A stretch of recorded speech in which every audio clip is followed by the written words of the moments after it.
So this is a video that I originally wasn't planning on making, but today was an absolutely nuts day in the NBA, so by the evening, I felt like I didn't have a choice but to get in front of a mic and talk about everything that happened. Currently, I'm recording this audio on Sunday, May 11th, but you're listening to it on Monday, May 12th. Now, one of the first major things that developed on this day is it was announced that Michael Jordan is going to be working with the NBA on NBC starting next season, and his role will be a, quote, special contributor. Now, personally, I have no idea what the hell that means. A lot of people seem to be just assuming that Michael Jordan is going to be playing some role as a play-by-play commentator, really as a supportive color commentator, but I wouldn't be so sure.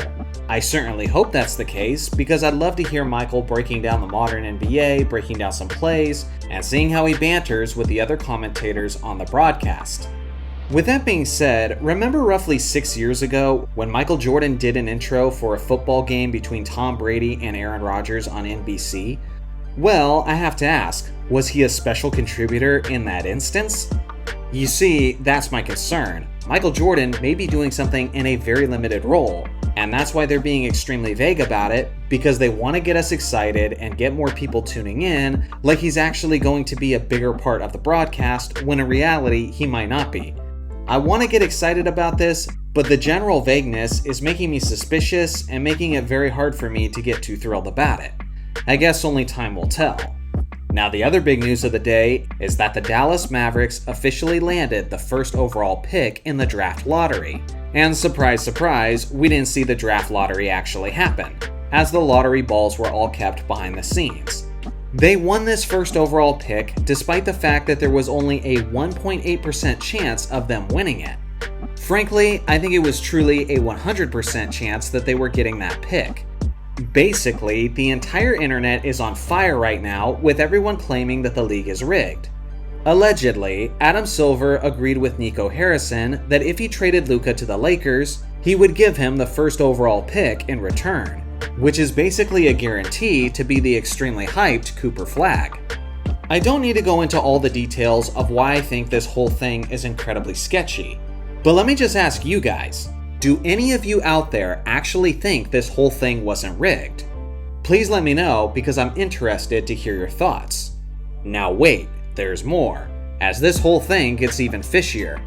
The second overall pick is going to the San Antonio Spurs. Trade rumors with Giannis have been heating up, and it was just earlier today that Giannis reportedly said that he'd love to play for a team with no state income taxes, so he was already receiving connections with San Antonio.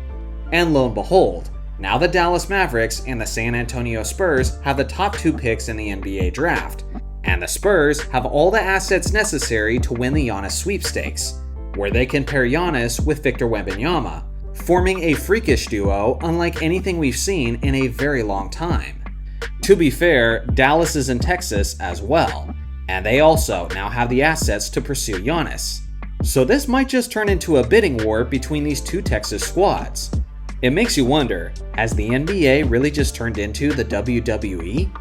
It's so funny, because on my new channel, the Johnny Talks podcast, we're releasing a video today where we discuss whether or not the NBA rigs its drafts. And we filmed that segment before the Mavericks got the first overall pick on a 1.8% chance.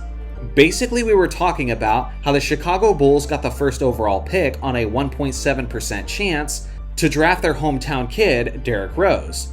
Then there was Lonzo Ball famously going to the Los Angeles Lakers, Patrick Ewing going to the New York Knicks, and so on.